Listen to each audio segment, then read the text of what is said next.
सिंह साहब,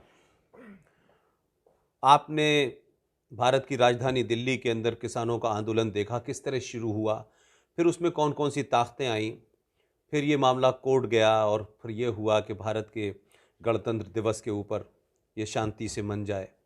लेकिन किसानों के साथ कोर्ट ने भी एक स्पेशल परमिशन दी, दिल्ली पुलिस को भी कहा, तमाम सारी बातें हुई। मैं समझता हूँ कि लोकतंत्र के जितने भी इंस्टीट्यूशंस हैं, सब ने अपनी भूमिका निभाई। लेकिन उसके बावजूद भी 26 जनवरी को, जब भारत का सबसे पवित्र पर्व, जिस दिन भारत में संविधान लागू हुआ था, उस संविधान के तहत कोर्ट का ऑर्डर, उस संविधान के तहत पुलिस से वादा, उस संविधान के तहत तमाम नियम कानून के तहत उन्हें परमिशन दी गई कि लोकतंत्र में डिसेंट की, धरने की, प्रदर्शन की एक अपनी महत्वता होती है। लेकिन आपने देखा, पूरे देश ने देखा कि 26 जनवरी को भारत के गणतंत्र दिवस के दिन लाल किले की प्राचीर पर, इंडिया गेट के पास, आईटीओ पर जो अराजकता, जो वहशियाना हरकत की, जो लूटपाट की, जो पुलिस को मारा, पुलिस भाग रही थी और जिस तरीके से ऐसा लग रहा था कि कोई आक्रमण हुआ हो, कोई रणनीति, कोई साजिश के तहत देश के गणतंत्र को एक तरीके से चोट पहुंचाने, घायल करने की नीति थी। आप इस पूरी घटना को, आप आहत हैं, आप गुस्सा भी हैं, आपने अपना रोष भी प्रकट किया है, लेकिन इस पूरी घटना को आप कैसे देखते हैं? नहीं, आपने जो शब्द इस्तेमाल किया वहशियाना, ये बिल्कुल उपयुक्त शब्द है आपका। ये वहशी लोग हैं, शराब के नशे में, ड्रग्स में धुत। आपको मैं कई ऐसे मैं तस्वीरें दिखा दूंगा जहाँ पे कोई इंजेक्शन ले रहा है इनमें, कोई स्मैक पी रहा है, शराब की बोतलों का आपने देखा। तो मैंने खुल्लम खुल्ला वो ट्रॉली खुला में था। खुला वो सारा। जी जी जी। तो ये कई तरह के इसमें तत्व थे पहले से, और ऐसा नहीं था कि इनको मालूम नहीं था। और ये भी, ये अपेक्षा करना कि ये शांतिपूर्ण तरीके से होने वाला था, ये भी गलत है। और मैं इसलिए नहीं कह रहा हूँ, जो मैंने आपसे अभी बातचीत कर रहा हूँ आपसे, इस संदर्भ में पहले भी बात हुई है और कई मैंने बार तमाम आशंका ये आप बताई आप थी, व्यक्त करते रहे, आप व्यक्त करते करते रहे रहे। कि, और एक एंग्जाइटी था, क्योंकि एक संस्कार, एक तेवर जो मैं देख रहा था इनके लिए, जो सो कॉल्ड लीडर्स थे, ये तो छटे हुए गुंडों के माफी की बात करते। किसान है, जो आदमी मिट्टी से जुड़ा हुआ है, उसमें कुछ संस्कार होते साहब। वो टिकैत जिस तरह की भाषा बोल रहा था, और बाकी लोग, हम बकल उतार देंगे जी, हम तोड़ देंगे जी, हम फोड़ देंगे जी, हम ठोक देंगे जी, ये तो शुरू से था। दूसरी बात कि इसमें कोई आश्चर्य की क्या बात है? इसमें बताइए आश्चर्य की क्या बात है? ये पूरा वहां से जब ये काफिला चला है, आप इसकी थोड़ी थोड़ी पृष्ठभूमि पे जाएं। जी जी। पंजाब में पहले इन्होंने रेल रोको किया था। फिर क्या हुआ कि वो कुछ दिन चला, फिर तकलीफ होने लगी इनको, तकलीफ होने लगी क्योंकि सप्लाईज आना बंद हो गए पंजाब में। तब इन्होंने कहा कि नहीं, केवल पैसेंजर ट्रेन को हम रोकेंगे, मालगाड़ी को हम आने देंगे। उसके बाद इन्होंने वो जितने आपके जियो के टावर्स थे, उनको तोड़ा। उनको तोड़ा। जब ये इस तरफ आ रहे थे, इस तरफ दिल्ली की तरफ, उस समय भी आप इनकी भाषा देखते। और थोड़ा दो तीन चीजें आप इसको देख लीजिए कि ये कोई पहली बार थोड़ी है साहब। 82 लोग भूल गए? 82 में ये एशियन, जो एशियाड हो रहा था, एशियन गेम्स, उसको ये डिसरप्ट करने आ रहे थे। और मुझे याद है उस समय ये भजन लाल मुख्यमंत्री थे वहां हरियाणा के, के। हरियाणा के, और उन्होंने दबा के इनकी ठुकाई की थी। वो पूरा डिसरप्ट हो गया था वहां पे। लेकिन इस सरकार ने, वर्तमान सरकार ने इतना लंबा इनको रोप दिया, उनको आने दिया। और इसमें आप देखें कि कोई ये कहना कि ये किसान थे और इनका कोई केवल कृषि से ही इनका लेना देना है। ये तो आप किससे आप किसको झूठ बोल रहे हो साहब? आप किसको ये झूठ बोल रहे हो? तो अगर ऐसा होता तो फिर ये योगेंद्र यादव क्या कर रहा था वहां पे?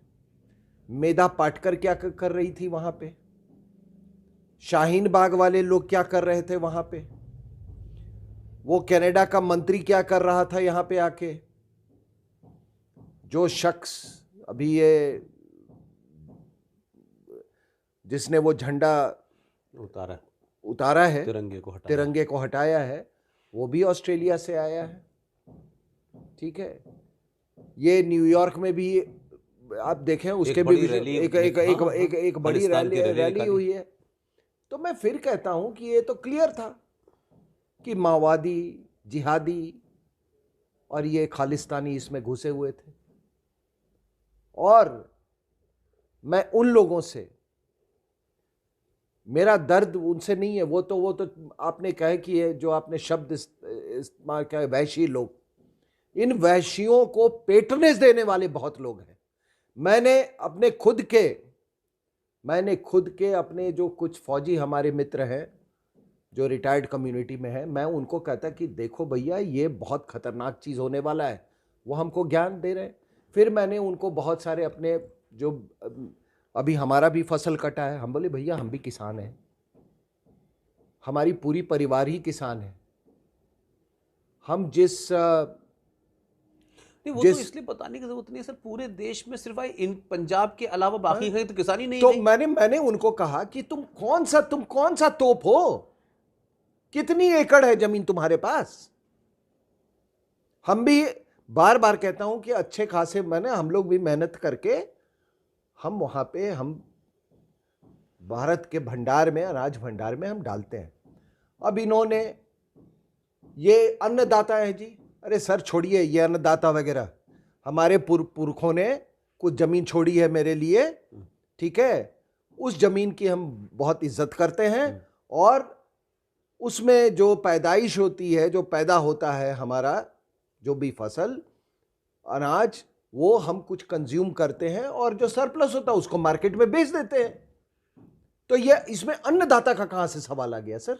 सर अब तो अन्नदाता पीछे छूट गया। हाँ? अन्नदाता के नाम पे जो ब्लैकमेलिंग हुई वो नहीं है इशू। इशू ये है कि पूरा देश इस घटना से स्तब्ध है। विदेशों से, देश के जगह जगह कोनों से लोग इस बात को पूछ रहे हैं कि सरजिल इमाम की रिहाई और खालिद उमर की रिहाई, बरबरा राव की रिहाई, तो ये तो सबको पता था कि इसमें कौन लोग शामिल हैं। लेकिन सुप्रीम कोर्ट ने भी कहा कि साहब इनको इजाज़त दीजिए, फिर पुलिस से कहा कि आप तय कीजिए। लेकिन सरकार को लेकर के लोगों के मन में बड़ी शंका है कि जब सब कुछ पता था, आपकी खुफिया एजेंसी को भी पता था और सारी चीज़ें टेलीविज़न पे भी आ रही थी, तो भारत के गणतंत्र को इस तरह रौंदने की इजाज़त क्यों दी गई?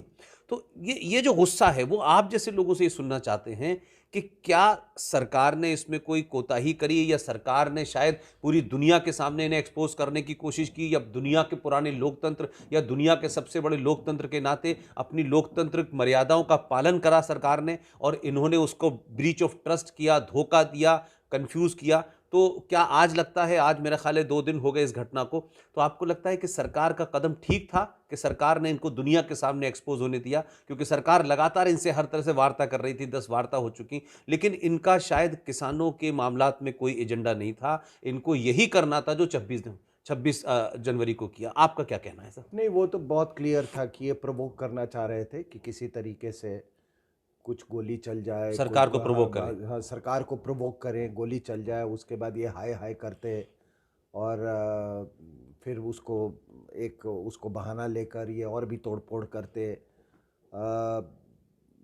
हो सकता है कि पूरे दिल्ली में हिंसा इनकी फैलाने की योजना हो।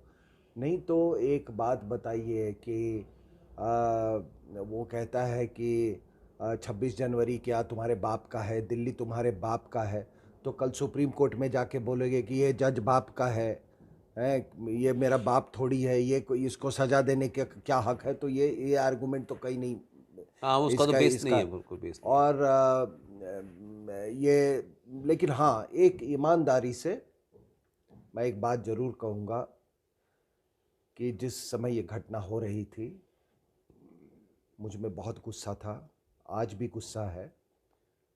मैंने टेलीविज़न पे भी इसको जाहिर किया। एक हिंदुस्तानी हूँ, 26 जनवरी एक पवित्र पर्व है। बड़े हम पूरा हमारा पूरा परिवार 26 जनवरी के परेड को देख रहा था और जो झांकियाँ निकली और जो कॉन्टिजेंट्स निकले, हम सबको बड़ी बारीकी से देख रहे थे। एक राष्ट्रीय पर्व है और जब वो एयरफोर्स का जब फ्लाई पास्ट हुआ, वो तो मतलब वो तो हमेशा मंत्रमुग्ध कर देता है सबको। वो जब उसने वर्टिकल चार्ली किया है, और एक ऐसा लगा कि जैसे मान लो कि जैसे ऊपर वाले से खुद हिंदुस्तान के लिए वो आशीर्वाद मांगने गया हो। जब उसने उस रफाल ने वर्टिकल चार्ली किया और एकदम ऐसे डिसअपियर हो गया, तो ऐसा लगा कि ऊपर वाले के पास गया है हिंदुस्तान के लिए आशीर्वाद मांगने।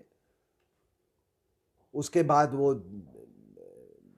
राष्ट्रगान, बच्चे, छोटे छोटे बच्चे वहाँ पे, थोड़ा एनसीसी में जाके देख लें आप, जब ये परेड होता है 4 बजे सुबह से बच्चे, ये अच्छे अच्छे माँ बाप के ये बच्चे हैं। 4 बजे सुबह उठ के उनको, ये वो बच्चे हैं जिनको सिखाया गया है कि अपने राष्ट्र में किस तरीके से उसकी गरिमा कैसे बढ़ानी है, उस पर गर्व कैसे करना है। और एक